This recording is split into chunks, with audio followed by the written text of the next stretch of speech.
말씀을 하겠습니다. 오늘 본문은 사도행전 3장 1절에서 10절. 설교 제목은 하나님의 시선과 안전뱅이의 반응. 지난번 설교를 이걸 한번 했는데 좀 더 깊게 들어가기 위해서 다른 측면을 바라보면서 이렇게 설교 제목을 찍었습니다. 메인 구절은 사도행전 3장 4절 1절에 보면, 1번에 보면 베드로가 요한과 더불어 주목하여 이르되 우리를 보라. 보라. 하나님의 시선. 우리를 보라는 것은 베드로와 요한 안에 자기 안에 있는 주 예수를 보라. 하나님을 보라. 성령님을 보라는 뜻이에요. 그 얘기입니다. 성전 미문에 앉은 안전뱅이가 자기를 바라보면 뭐가 힘이 있겠습니까? 근데 그 안에 있는 하나님을 바라보라. 우리는 세상을 살면서 누가 나를 봐주는지, 누가 나를 신경 써주는지 중요하게 얘기합니다. 근데 그보다 더 중요한 거는 우리 믿는 신자들은 하나님이 나를 어떻게 바라보는가, 그겁니다. 우리 신자로서 나는 매일 하나님을 의식하면서 살아가고 있는가입니다. 베드로와 요한이 성전 미문에 앉은 40년 된 안전뱅이를 보면서 자기를 보라. 돈 한 푼 벌라고 했을 때 돈은 없고 자기를 보라. 이걸 보면은 하나님의 시선은 그 무명의 고통, 고난받는 자의 고통을 예민하지 않는다. 저는 그걸 볼 수가 있습니다. 성전 미문에 앉은 안전뱅이는 성경에 요새 외국말로 disabled people이라고 하는데 한국말로 이거 안전뱅이라고 말할 수밖에 없는 이유를 용서하시기 바랍니다. 지체장애자라고, 장애로라고 이렇게 표현합니다. 근데 이 성경 그대로 번역 보면 안전뱅이 개정 계획에 나와 있으니까 그렇게 제가 호칭하겠습니다. 이분은 사정에 보면은 어릴 때부터 걸을 수가 없고 40년 됐다고 얘기합니다. 그래서 이분은 성전 안에 들어가서 하나님께 예배를 드릴 수 없었습니다. 그 성전 밖에서 오히려 동량을 구걸하는 사람으로 전락되어 있었습니다. 그래서 누가 주의 깊게 그를 바라본 사람이 없었습니다. 그냥 한 푼 던져주는 존재로만 있었습니다. 그러나 하나님은 그를 계속 보고 있었다라는 것을 알 수 있습니다. 때마침 하나님의 시간에 대해서 베드로와 요한이 그게 들어갔다는 것입니다. 기도하러. 시편 113편 5절에서 7절 다 같이 한번 읽을까요? 여호와 우리 하나님 같은 이가 누구래요? 높은 곳에 앉았으나 스스로 낮추사 친히 살피시고 가난한 자를 먼지더미에 이끌으시며 굽혀간 자를 거름더미에 들었어. 하나님은 구약에서도 하나님은 스스로 낮춰서 천지를 살핀다는 하늘에 있으니까. 이 표현이 7절에 보면은 가난한 자를 먼지처럼 생각하는 거야. 그래서 먼지 더미에서 일으켰다는 거야. 궁핍한 자를 완전 기름덩이에 있는 자를 들어 세웠다. 이 표현이 참 너무나 좋습니다. 하나님은 신구약 전체를 보면은 억눌리고 가난한 자, 심령이 약하고 없고 소외된 자를 계속 보고 있는 것을 봤습니다. 어느 성경에 보면은 이런 말이 있는 게 없습니다. 어느 다른 경제를 갖고 있는 것보다 이 성경을 보면은 하나님은 굉장히 소외된 자, 약한 자를 바라보고 있습니다. 우리 모두 힘든 사람이 하나님께 부름받아가 같이 어울려 있는 사람입니다. 이거는 돈에 있고 없고가 아니고 마음에 심령하고 그 상황에 힘든 사람들을 하나님을 불렀다는 거예요. 특히 여기 보면은 제가 하나님이 택한 아브라함이 아닙니까? 아브라함과 사라인데, 근데 그 자식이 없어, 다른 여종을 통해서 나는 아들이 이스마엘인데, 그래서 이스마엘이 사라야가 난 이삭 아들 괴롭히니까 쫓아내 버리면서 광야에 있었어요.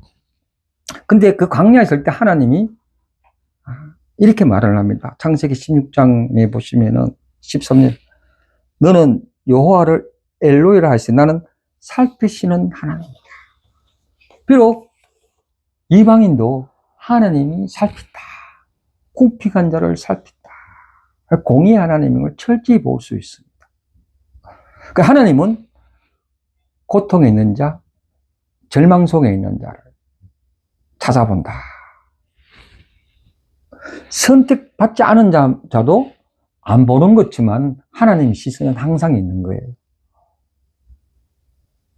하나님은 중동에 일어난 여러 가지의 가자지구에 일어나는 하마스, 이스라엘 싸우지만 하나님 그 두 쪽 관계를 다 보고 있다는 걸 저는 느낍니다. 다 보고, 안 보는 것지만 다 보고 있다. 오늘 우리 자녀분들 함께 있는데 부모님이 다 큰 자녀도 안 보는 것 같지만 매일 보고 있어요. 안 보이도.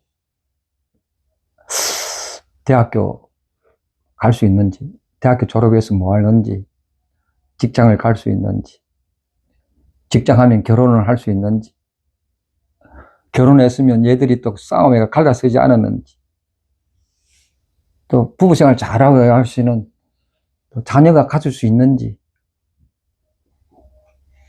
매일 부모가 자녀들을 보잖아요. 하나님도 안 보는 것 같지만 매일 봅니다. 특히 부부끼리는 말 많이 하지 않잖아요. 근데 가만히 보면은 매일 서로 보고 있어요. 떨어져 있지만.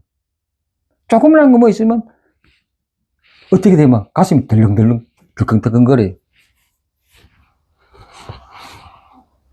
하나님은 부모의 심정과 같이 그 시선이 절대로 멈추지 않습니다. 최악의 경우도 그 시선은 멈추지 않습니다. 그런데 우리 자녀들은 시선을 계속 두고 있는 부모를 두고 종종 외면합니다. 부모 입장에서 자녀들이 외면하면 대단히 괘씸합니다. 속으로 내가 어떻게 키워왔는데 너희들이 안 하면 모르겠다. 굉장히 그렇습니다. 그러면 마찬가지로 하나님이 우리를 키우고 있는데 우리 하나님 백성이 외면하면 어떻게 할까요? 얼마나 속상했습니까? 근데 자녀나 육신의 자녀나 하나님의 자녀들은 잘 못 깨달아요. 뭐 잘 되면 지가 잘난 줄 알고 뻐기는 거예요. 못 되면 다 부모 탓으로 돌려.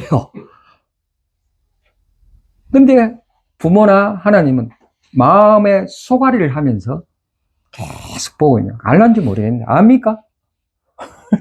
알란지 모르겠네, 진짜. 몰라요. 자녀들은 몰라. 자기가 태동을 해가 나봐야 알아. 마찬가지로 하나님의 백성 자녀들은 한번 알아봐야 돼. 하나님 마음을.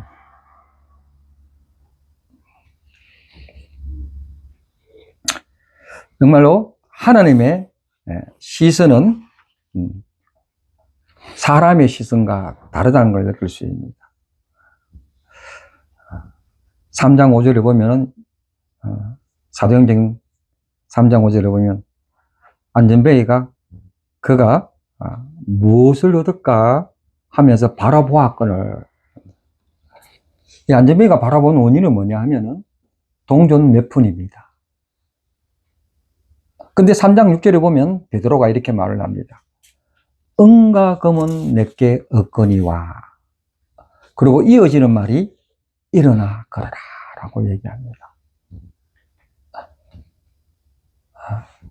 하나님은 현상적인 거를, 바로 눈에 보이는 거를 절대로 안 줍니다.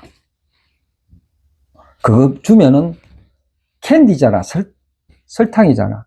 먹으면 죽는다는 거예요. 그거 절대 안 줘요. 본론적인 거를, 근본적인 걸 줍니다. 때로는 일어나, 걸어라 하는 그 현실적인 것도 주겠지만 그건 하나님의 시간에 준다는 거예요.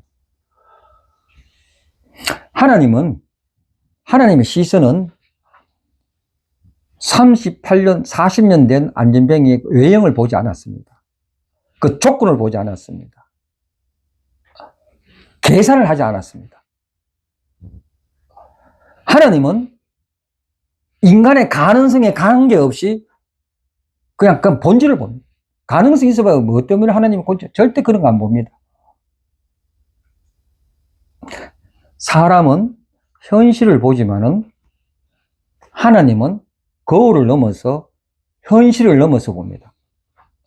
거울 보면은, 사람이 거울 보면은 거울에 비친 내 모습밖에 안 보이잖아요.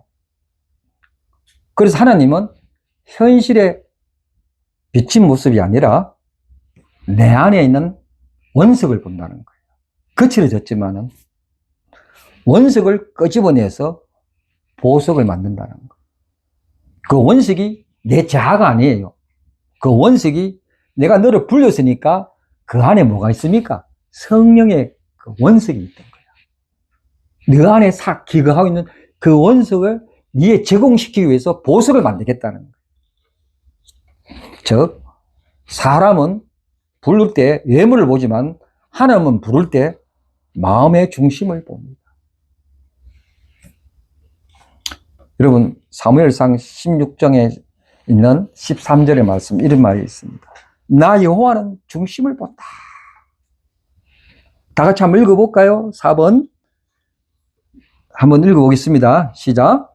그들이 오매 사무엘이 엘리야를 보고 마음에 이르기를 여호와의 길을 보실 자가 과연 주님과 뵙는가 하였더니 여호와께서 사무엘에게 이르시되 그의 용모와 길을 보지 말라. 내가 이미 그를 버렸노라. 내가 보는 것은 사람과 같지 아니하니 사람은 외모를 보거니와 나 여호와는 중심을 보느니라. 아니냐, 뭡니까? 하나님을 부를 때 잘난 형의 엘리압을 부르지 않아요. 계속 그 형제를 보지 않고 마지막 막내, 그냥 광야에서 양을 치는 사람을 불러서 다윗이 자기 마음에 합한 자라고 얘기합니다. 중심을 충실하게, 남이 보든 안 하든 충실한 일한 자를 그 마음의 중심을 본다는 거예요. 마음 중심 때문에 그 미래가 보장된 거예요.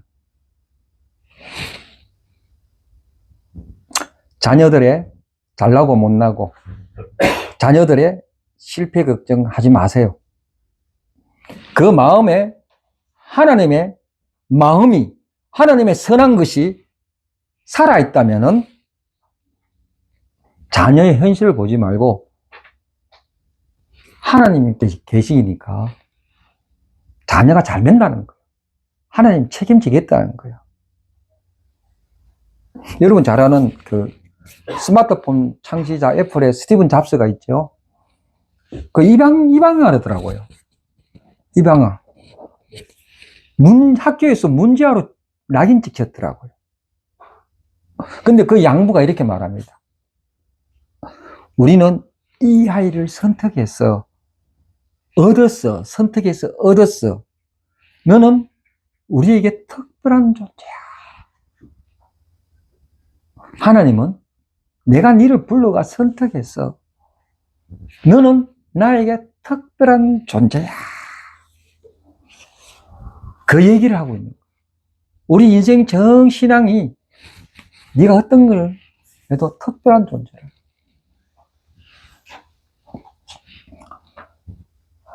제가 유연창한께 내생마비 시인 이름 송정미입니까? 그 내생마비가 된 송정미 씨가 시를 쓰는데 그나라라는 시를 써요. 기가 차게 써. 그 마음의 보석이 다 표현을 하는 거 보고 하나님은 겉모습을 보지 않구나.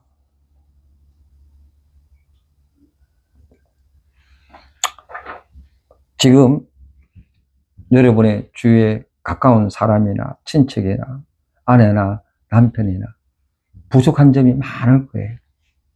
근데 그 마음에 하나님께서 딱 선택되어 있다면 걱정하지 말라는 거예요. 그냥 그 안에 있는 하나님께서 끄시원에서 보석을 만들겠다.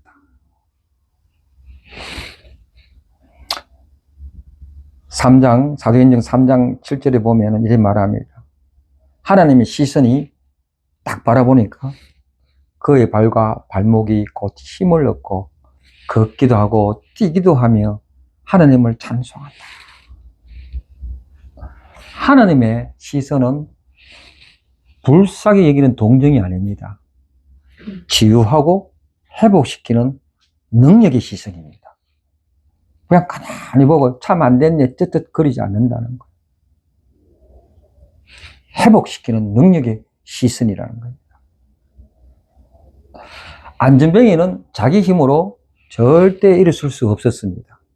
그러나 그분의 시선이 닿자마자 걷고 뛰며 하나님을 찬송합니다.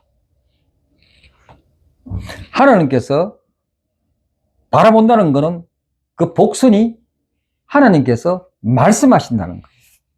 말씀하시면은 회복과 부흥이 일어난다는 거예요.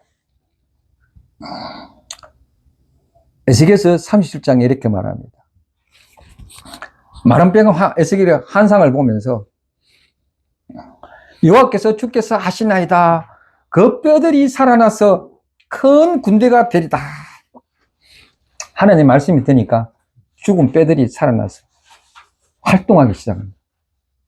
군대가 된다는 거예요.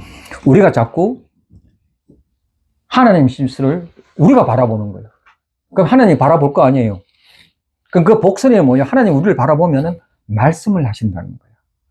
그 말씀의 시간을 우리가 귀담아 들으면은 100% 치유와 회복이 일어난다.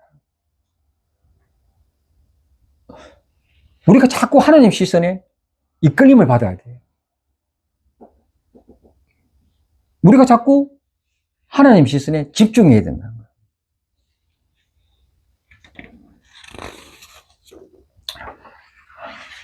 어떤 중환자의 고치지 못하는 중환자실에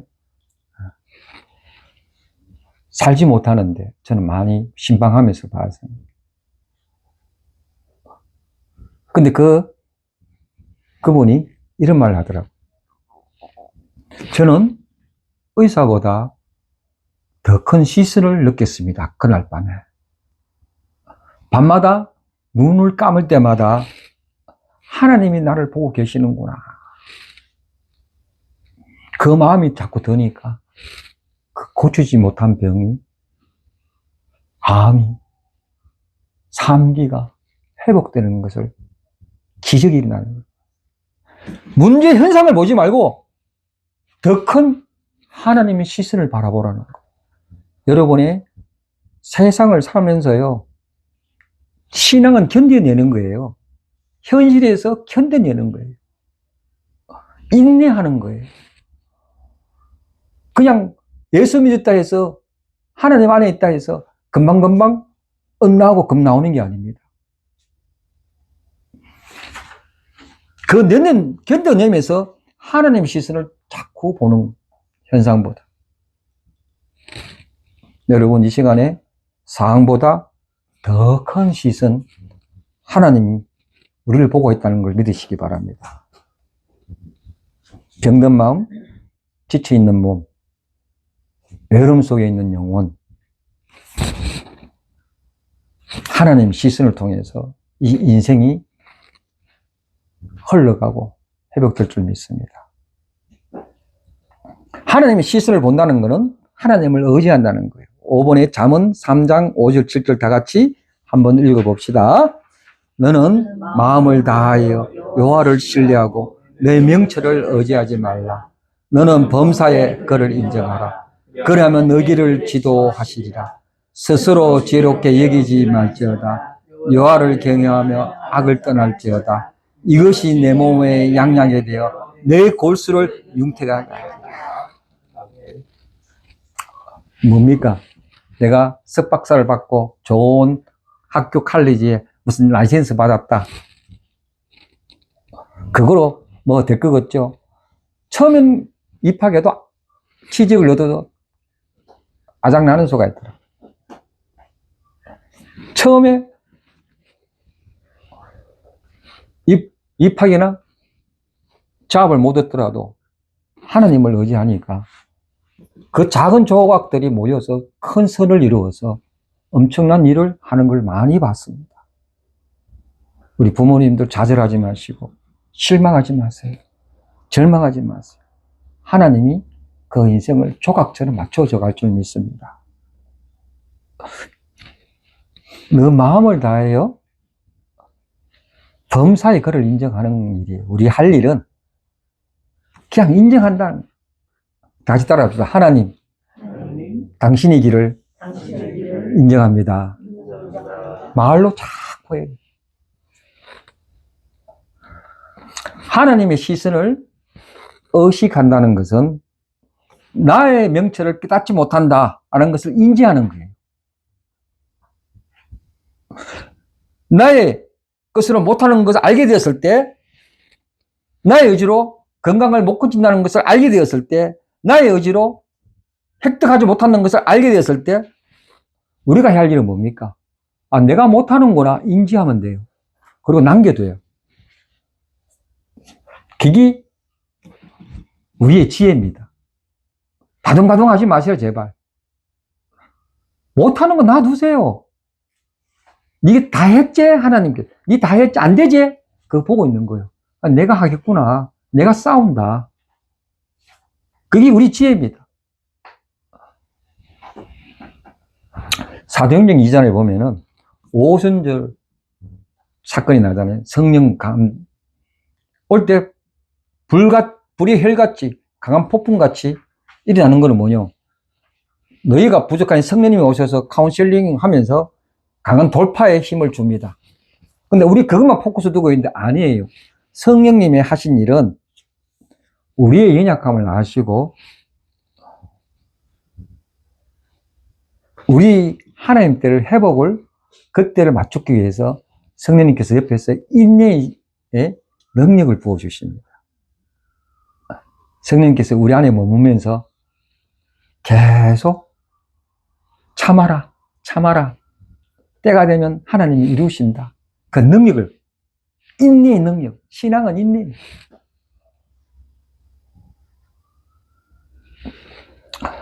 자, 안전뱅이가 40대 안전뱅이가 하나님의 치유를 받고 어떤 반응이 일어납니까?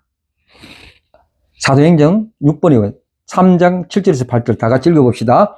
오른손을 잡아 일으키니 발과 발목이 곧 힘을 얻고 뛰어서서 걸으며 그들과 함께 성전으로 들어가면서 걷기도 하고 뛰기도 하며 하나님을 찬송하니. 이 사람은 처음에 동전을 기대했습니다. 그러나 베드로와 요한의 말에 무시하거나 거절하지 않았습니다. 그는 그 손을 붙잡았습니다. 그래서 일어난 사건이 뭡니까? 뛰어 서서 걸으며 성전에 들어가서 걷기도 하고 뛰기도 하며 하나님을 찬양했다. 이게 반응이에요. 하나님의 은혜를 받았으면 반응을 해야 돼요. 반응을. 하나님을 찬미해야 돼요.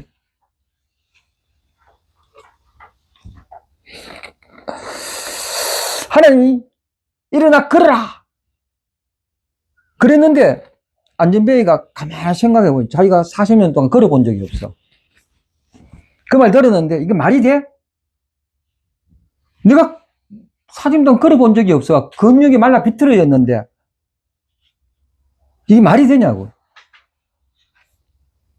근데 반응을 해서 어떤 일? 믿음은 반응이에요. 그냥 벌쩍 일어났어. 그러니까 믿음의 반응이 굉장히 우리 창세기에 보면 굉장히 우스운 얘기가 나옵니다. 이삭의 이름이 웃음이에요. 이삭의 이름이. 그 아브라함과 사라가 100세 때, 사라가 90세 때 아기를 낳았잖아요. 이 90세 때 89세 때요. 주의 전사가 와가지고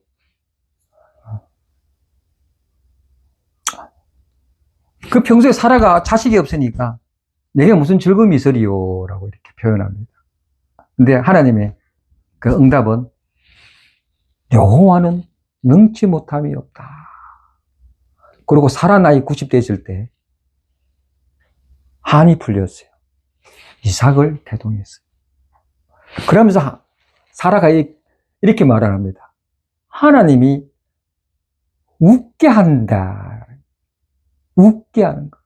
이 반응이 하나님이 우리 인생에 내가 전혀 손수도 없고 해결하지 못하는데 하나님 나를 웃게 해. 여러분 인생에 하나님 웃게 하는 인생이 되시기 바랍니다. 웃게 해요, 결국은. 왜? 하나님 자녀니까. 절대 망하게 하는 거 없어요.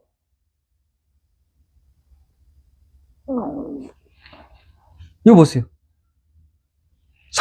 40년 된 안전병이가 일어나니까 그들과 함께 성전에 들어가 하나님을 참, 이 반응을.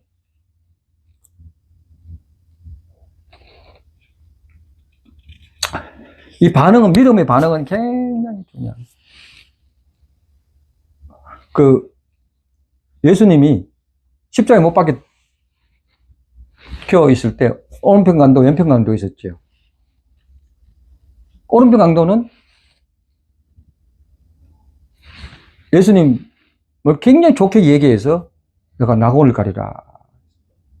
예수님에 대한 반응이 굉장히 좋게 하니까 그는 구원을 받았고, 왼편 강도는 막 조롱거렸어. 네가 하나님 아들. 그 친구는 어떻게 됐어요? 반응이 다르니까. 그거는 지옥에 가는 헬 가는 헬. 말의 반응이 굉장히 중요합니다. 은혜를 받았는데 그 반응이 부정적인 게 있고 긍정적인 게 있어요. 여러분 어떤 걸 선택하실래요? 우리가 매일 은혜를 받아서 하나님 믿고 난 다음에 계속 인생에 얼마나 많은 교통사고 났을 때, 어렸을 때, 돈이 없을 때, 죽을 고비를 여겼을 때, 따지고 보면 숨도 쉬고 공기도 쉬고 손발이 움직이는 거 다 하나님 은혜인데 그 반응을 싹 바르고 나쁜 것만 뭐 해도 안 되니, 갈수록 돈이 쪼달리니, 집을 사놓으니까 또 론이 많이 적니, 또 자식들이 잘 되니 못 되니, 부정적인 걸 보는 거야. 근데 하나님은 보면 큰 은혜를 주는데 그걸 못 보는 거예요. 누가복음 17장 11절에서 19절을 보면은 어떤 일이 나냐면은 예수님께서 나병 환자 10명을 고쳤어요. 근데 나병 환자 10명 고쳤는데 이 친구들이 그 감사함을 9명을 하지 않고 한 명 사마리아 사람이 예수님께 와가지고 감사함을 느끼는 거야. 그래서 그 병만 고친 게 아니고 그 한 명 보고 이렇게 말을 합니다. 19절 볼게요. 그가 이르시되 일어나 가라. 너 믿음이 너를 구원하였느라. 18절 한번 이 이방인 외에는 하나님께 영광을 돌리러 돌아온 자가 없느냐. 꾸짖습니다. 은혜를 받았는데 왜 그 은혜에 대해서 포커스를 안 찾아놓고 다른 걸 보는가 이거야. 그 은혜에 감사를 자꾸 해야 더 보여주시고 구원까지 이룬다는 거예요.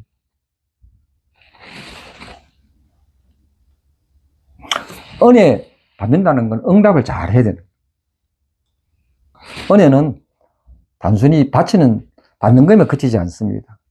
반응을 요구한다, 반응.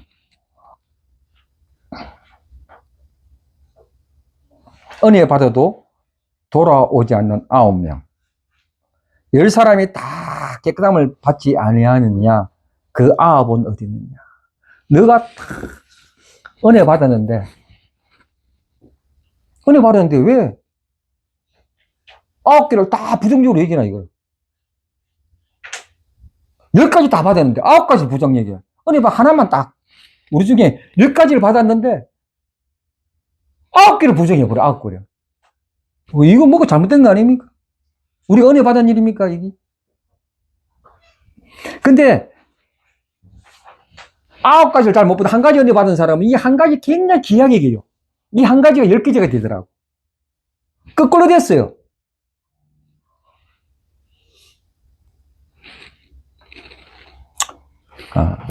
우리 자녀들을 어릴 때부터 키워가지고 중고등학교 보내고 대학교 보내고 학비 마련을 하려고 기숙사 마련을 하고 엄청나게 했는데 자녀들이 모른 척하고 연락이 없다. 연락이 없는 거예요. 근데 부모는 바라는 게 딱 한 가지예요. 돈 달라 소리도 안 해. 고맙다 소리 듣고 싶은 거예요. 고맙다. 알아주기만 하면 되는데 자녀들이 입맛 폭행해버려요. 그러면 부모가 기분 좋아요? 진짜 개심잖아요. 하나님이 10가지를 주는데 9가지를 막 부정해버려요. 하나님 어떻게 생각하세요? 됐다 막 그러고.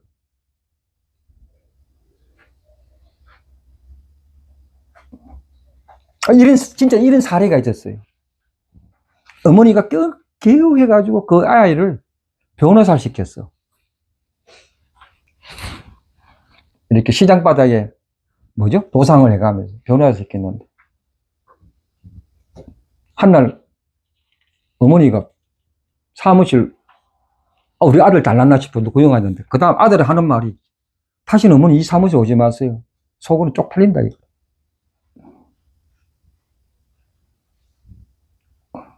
우리가 그런 생활을 살지 않나요?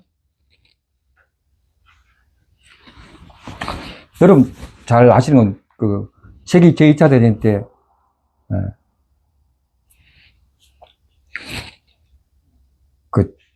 독일의 신학자 보네프라는 사람이 있어요. 그 신학자가 히틀러를 죽이려고 신학자인데 근본을 없애야 되겠다 했는데 그 미수에 거쳐 감옥에 잡혀 죽었습니다. 그러면서 그 감옥에 있으면서 이런 말을 합니다. 감옥의 차가운 바닥도 나에게는 하나님의 은혜를 되새긴다. 내일 모레 사형감인데 이런 말을 합니다. 감사는 상황이 아니라 믿음의 반응이다. 감사는 뭐 때문에 우리 감사하는 게 아니고 어떤 사실에 대해서 그냥 믿음의 반응이라는 거예요. 감사는 조건이 아니라 믿음의 결단이라는 거예요. 감사는 믿음의 결단이에요. 조건이 아니에요. 뭐 해줘서 감사하다 이거 아니고 이 해줘도 감사, 저게 해줘도 감사. 왜냐? 우리가 자연이에요. 왜? 하나님은 어차피 최선의 것을 주시니까 나의 상황을 맞춰서. 감사하지 않는 신앙은 십자가를 메고 가는 게 아니고 등을 지고 간다고. 우리가 반응이 좋아야 구원을 얻습니다. 반응이.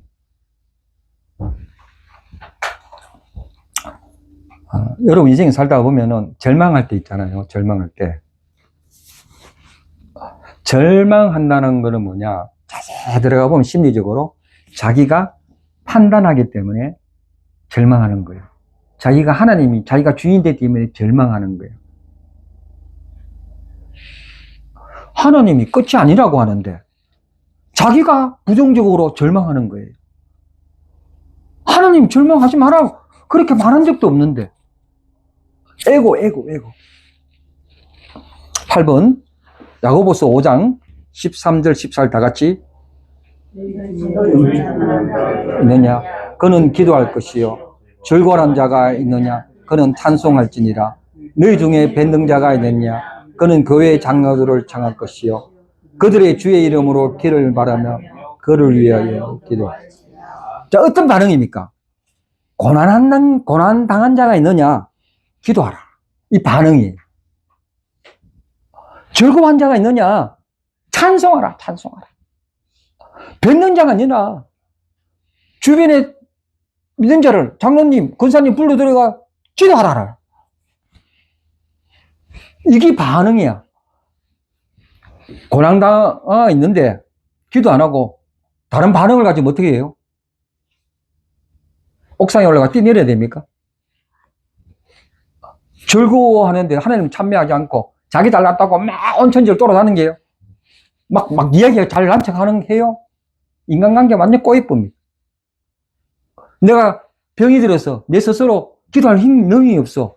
그럼 우리 공동체 있잖아. 불러. 장로님 불러, 집사님, 근사님 불러. 같이 기도해. 이게 반응이에요. 믿음의 반응.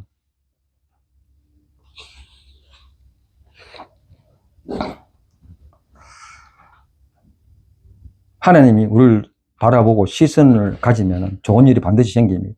이렇게 말씀하십니다. 오늘 우리 정윤주 선생님께서 굉장히 찬양 너무 아름답습니다. 여러분 잘 아시는 그 사무엘상 하 6장 12절 20절 보면은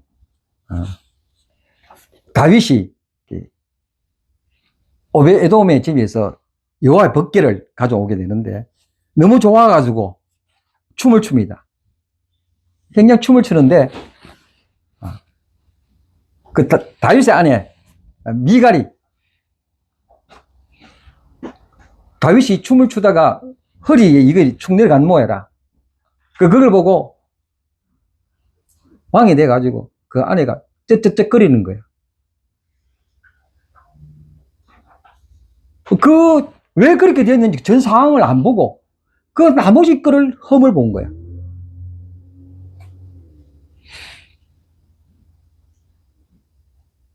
그리고 마지막 예를 보면은 22절을 내가 읽어드릴게요.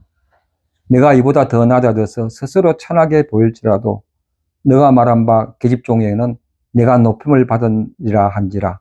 그러므로 사울의 딸 미갈이 죽는 날까지 그에게 자식이 없느니라.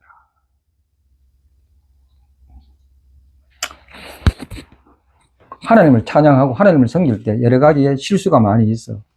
그 실수가 자기가 하고 싶어 했겠어요? 우리가 인정해 주자고요.